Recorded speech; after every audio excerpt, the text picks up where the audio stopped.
傳來發語問你是我的家屬吧，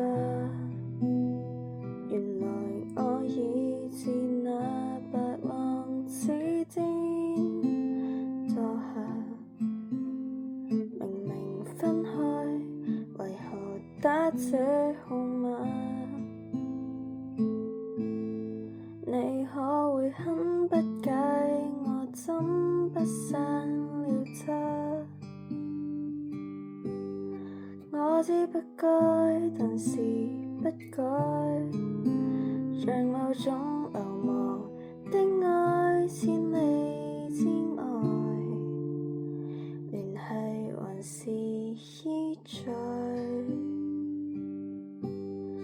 有沒有一絲半秒傷悲？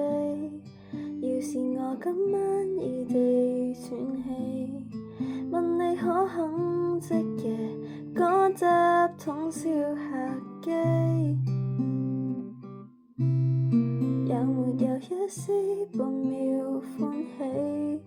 在無人以口來煩住你，若覺得將這責任加諸很離奇，是我自私今世最後騷擾的人兒，只想是你。